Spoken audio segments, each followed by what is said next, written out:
Now, I'm a Christian, but I ain't that good a Christian. And so she called me, and she just went off on me. Breaking right now, and we can hardly believe what we're seeing. Steve Harvey, one of the most recognizable faces on television, has just been taken into custody by the FBI in connection with the Epstein investigation. Sources close to the case reveal that newly leaked files contain direct correspondence between Harvey and the late fiancée, tying him not just to social visits, but to what agents are calling operational assistance inside Epstein's secret network. This isn't speculation from social media anymore. These are the same leaked documents that have already shaken Washington and Hollywood to the core. And tonight, Harvey's name is right in the center of them. Stephanie, there have also been more cases filed in court with those accusers attempting to go after potential co-conspirators. That's exactly right, Whit. 2 more women are suing Epstein's estate. They say they were recruited by an unnamed Epstein employee. Now, this is in addition to the lawsuit filed against Epstein's longtime friend, Ghislaine Maxwell, who is also accused of recruiting for him. Maxwell denied. According to investigators, the FBI moved in early this morning after cross-referencing communications from the recently unsealed Epstein files with private messages retrieved from Harvey's own servers. Agents reportedly confirmed timestamps aligning with key moments in Epstein's controversial exchanges with political and entertainment figures, including several messages that used Harvey's initials and references to the showman. That phrase appears multiple times in Epstein's 2011 to 2018 correspondence, where he writes cryptic lines about entertainers who keep the parties going and arrange introductions. For months, the public assumed these were vague references. Now officials are saying they've matched them directly to Harvey's travel records and financial transfers. Again, there was new names in some of the emails that I think investigators need to look at. In particular, I jumped on the name of a modeling agent who, in a similar fashion to Jean-Luc Brunel, who brought underage girls from overseas to Jeffrey Epstein for abuse. There was another man. What was interesting about this other individual is that he also apparently provided young models for Donald Trump's modeling agency. We've learned from insiders that the arrest happened quietly in Atlanta, shortly after Harvey returned from a taping of his talk show. Witnesses describe unmarked vehicles surrounding his hotel entrance at dawn. One associate claims agents carried out multiple hard drives, a locked suitcase, and 2 black folders marked with the initials EF. While authorities have yet to comment publicly, sources close to the legal team confirm that the files could be tied to the 20,000-plus pages of Epstein emails released earlier this week by the House Oversight Committee. Those same emails mentioned names like Trump, Maxwell, and several unredacted figures who were believed to be peripheral, until now. But what no one saw coming was the betrayal from inside Harvey's own household. I'd say that Steve Harvey was in a perfect position to help me get clemency. I wouldn't have to go through what I went through, but God's hand. Marjorie Harvey, his wife of nearly 2 decades, has reportedly agreed to cooperate with prosecutors in exchange for full immunity. According to insiders familiar with the negotiations, she turned over personal documents, financial ledgers, and even a series of handwritten notes that, in her words, prove Steve's involvement. We're told this deal was brokered over the last 48 hours, and that it's part of a desperate move to secure her own assets amid growing pressure over her past connections to 2 high-profile criminal circles. The same circles, investigators point out, that she was linked to long before marrying Steve. First, through her marriage to convicted trafficker Jim Townsend, then through Donnell Woods, who was later detained for substance distribution. As these revelations break, the internet is in chaos. Fans who once saw the Harveys as the model of redemption, the glossy power couple who rose from humble beginnings to global success, are now combing through every past interview, every sermon about faith and integrity, looking for signs of what was really going on behind the smiles. Comment threads are filled with accusations that Marjorie, not Steve, was the one orchestrating financial cover-ups, using her fashion empire as a front to move money between offshore accounts. She used to hate, see, that's what I'm saying. I'm gonna tell it all. I'm telling all y'all. She said, and it was fact, she used to check dudes with big lips. Yet the most explosive claim so far comes from a former staffer who insists Marjorie's sudden cooperation with the FBI isn't about justice, it's about control. Follow the money, the insider allegedly told reporters late last night. And the money trail, we're learning, stretches back years. Records show shared investments between Harvey's production company and a shell firm that appeared in Epstein's bank statements under a different name. Investigators say those accounts received regular transfers shortly after Epstein's trips to LA and the Bahamas, where several of his celebrity associates were known to visit. The connection may sound coincidental, but the timing is raising eyebrows. Why would the same fund that backed Harvey's 2017 comedy special be receiving deposits within days of Epstein's documented travel dates? And why are some of those payments labeled consulting fees from foundations that no longer exist? Yes. There's too much circumstantial evidence that leads me to believe that it was an assassination. You know, I know a lot of people think that he committed. A lot of very smart people that I know think he committed. I'm like, there's too many convenient things. The cut wires, the security cameras rather not working. They weren't cut, right? They just stopped. They didn't function. Security cameras didn't function. Yeah. The fact that he had shared a cell with this giant former cop. The deeper this goes, the murkier it becomes. Marjorie's camp insists she only discovered Steve's ties after seeing fragments of the leaked correspondence, a claim that rings hollow to many, considering her own history. Years before she married Harvey, she was reportedly questioned in connection with Townsend's failed attempt to buy 40 units of controlled substances in the early 90s. Townsend later admitted in his memoir that federal agents spared Marjorie from indictment in exchange for his cooperation. He even suggested she had her own deals with investigators back then, a detail that now feels disturbingly relevant. Could history be repeating itself? Meanwhile, online detectives are connecting the dots between the Epstein documents and names from Harvey's social circle. There was people that had dinner over Epstein's house. Like Epstein had dinners and had celebrities go over his house. Like Chelsea Handler was one of the people that went over his house. I don't think Chelsea Handler is out there molesting kids. No, I get. You know what I mean? No, I get that, but I think we're past that. We're beyond that point now because right. You just have to be able to say, "Hey, I went to his house for dinner." Yeah, I don't. Yeah. I'm not saying because people try to do that to you with like pictures. They're like, if you was in a picture with somebody, they think, right. You know. But it's like it's the difference between being in a picture with somebody and being in 500 pictures with them. One file allegedly shows a correspondence between Epstein and an unnamed television host from Atlanta discussing a charity dinner arrangement that prosecutors now believe masked private meetings. The date matches a known Harvey appearance in New York that same week. We've also seen whispers from entertainment executives claiming certain FBI communications mention a major family brand used to launder image capital, a phrase many think points straight at the Harveys' multimedia empire. This twist isn't just personal, it's political. Sources close to congressional staffers say the timing of Harvey's arrest couldn't be worse for those hoping to suppress further Epstein disclosures.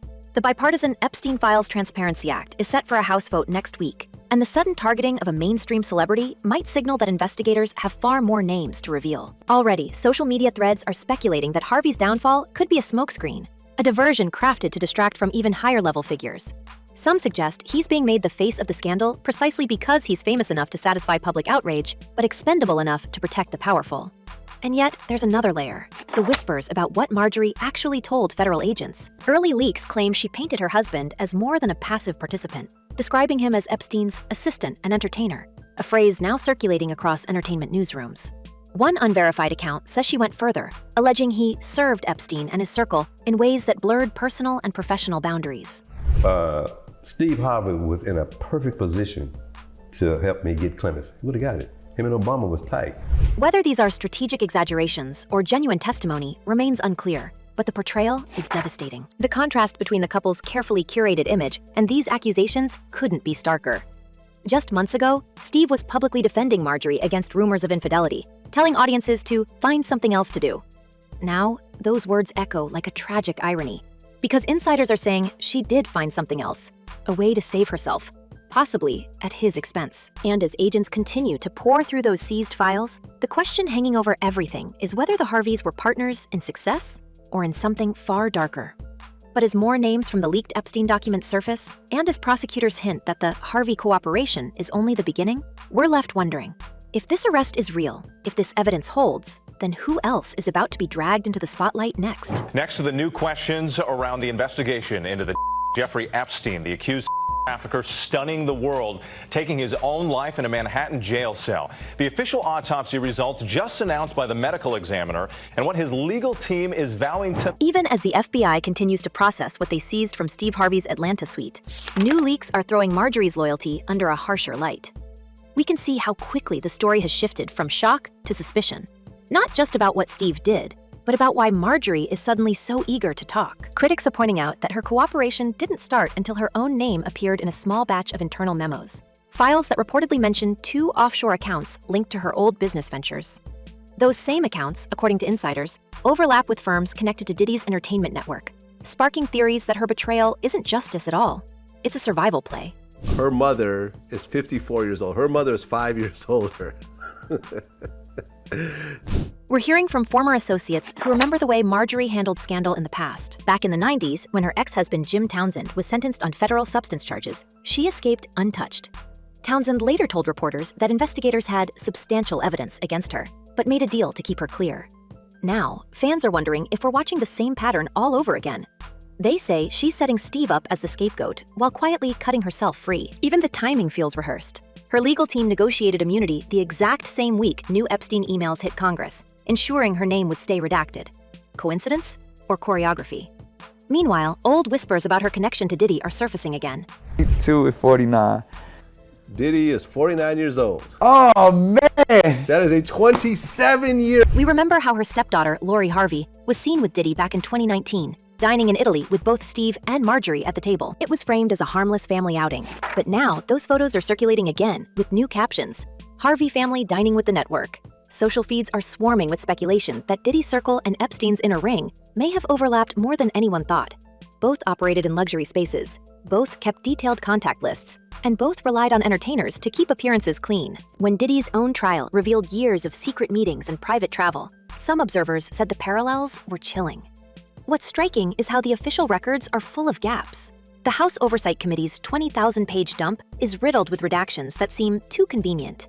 Names of entertainers, producers, and even known Epstein guests appear blurred out. Several insiders believe those omissions aren't just privacy measures, they're protection. I think these things like Epstein, and there's probably a bunch of other similar operations that are being run, they provide you with like a really good time, or maybe you're a high profile, extremely wealthy individual, and it's hard for you to get hosed. And some guy tells you, hey, we've got everything covered. You know, you come to my island, nothing, you know, what happens on the island stays on the island. One Hill staffer told us that both Democrats and Republicans are cherry-picking which scandals go public, trading celebrity exposure for silence around political names. That makes the Harvey arrest feel less like isolated justice and more like a performance. We can't ignore the possibility that Harvey's downfall is being staged to distract the public while bigger players hide in plain sight.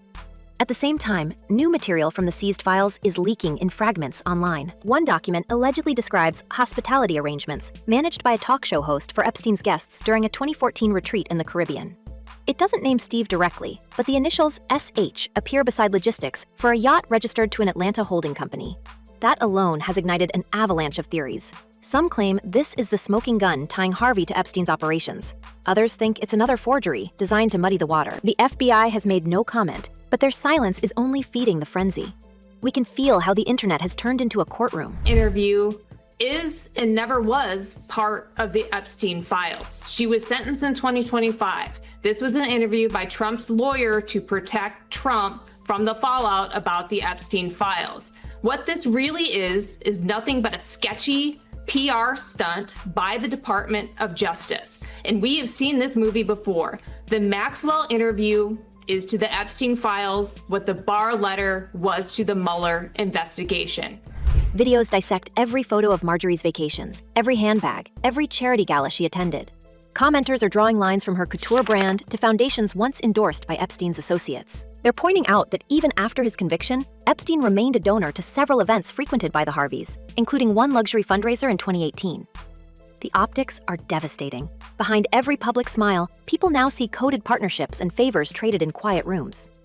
Inside the industry, fear is spreading. Agents are warning clients to stay offline, delete old photos, and review contracts for any mention of consulting partnerships.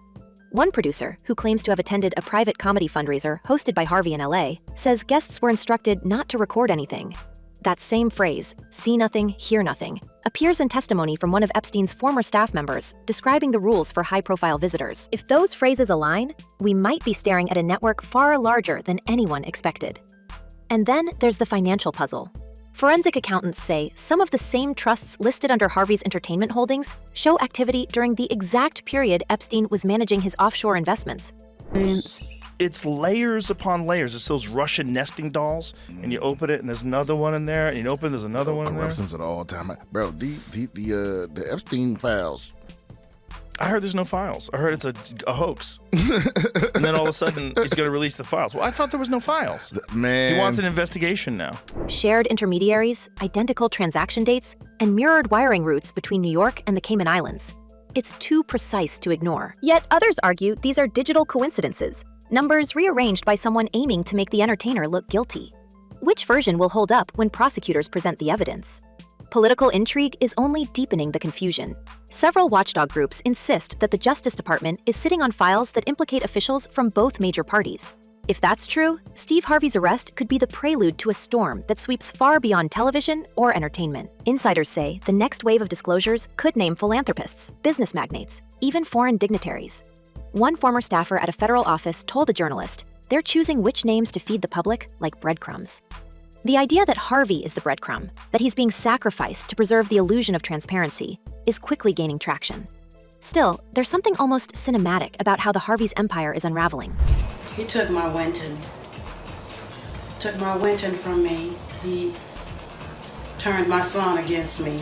Just last year, Steve stood on stage telling audiences that rumors about his marriage were nonsense, insisting, "We're fine." Today, those words echo like a warning from another life. Marjorie's silence since the arrest has been absolute. No posts, no statements, no appearances. Her friends say she's in seclusion, preparing for whatever comes next. Others think she's negotiating again, trading one secret for another. Psychologists who have studied similar high-profile betrayals suggest that what we're seeing from Marjorie might not be simple survival instinct, but something far more layered. We can sense how decades of standing beside a man who commanded stages, headlines, and fortunes could have created a deep psychological divide between who she was publicly and who she believed herself to be privately. Analysts describe it as the classic partner's dilemma, living in the reflection of fame until the only way to reclaim identity is through disruption.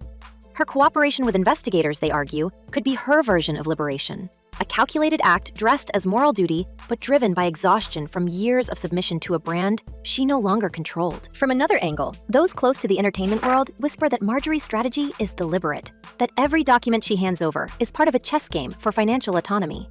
We've heard insiders call it the Harvey inversion, where the spouse of a celebrity seizes the narrative the moment the empire begins to crumble. To them, this isn't panic, it's preparation. By turning evidence into leverage, Marjorie might be carving her path to long-term protection, ensuring she stays relevant and solvent, even if Steve's reputation disintegrates. The more we learn about her intricate legal maneuvering, the clearer it becomes that emotion and self-preservation are colliding behind the scenes. Her, doesn't it? She probably wants to get out early. So I think that we have more digging to do. I think the DOJ transparency effort here is the right thing, but the reason it's on a Friday, Will, is I think there are no smoking guns. There's other places we have to look. Well, Buck, you appropriately... But deeper still are the whispers about what might surface next. Sources claim that among the overlooked emails from 2011 are exchanges linking both Harveys to Epstein's extended circle through mutual acquaintances and luxury finance. These unexamined threads could reveal how social introductions at high-end charity events blurred into questionable alliances. It's this possibility that hidden communications still lie dormant in unreviewed archives, keeping conspiracy watchers on alert. Because if those links emerge, the betrayal won't just be marital, it will be global, reopening doors to an elite network that many hoped had been permanently sealed. Now the question that no one can shake is whether this betrayal will end the dynasty or expose something much bigger. Are we watching the collapse of a television empire, or the first domino in a chain that reaches every corner of Hollywood and politics alike? As more emails threaten to leak and the committees battle over redacted names, one truth becomes harder to deny. Something enormous is being buried, and Steve Harvey might just be the man chosen to carry the weight of it. So we have to ask, as this story spirals beyond celebrity scandal into whispers of power, greed, and hidden deals, is Marjorie protecting herself? Or is she protecting the system that made them both rich? Could this be the moment the walls finally crack and the real list of names comes out? We'll be watching every move, every leak, every shadow that shifts. Stay tuned, keep your eyes open, and remember, in a world built on secrets, the truth always finds its stage.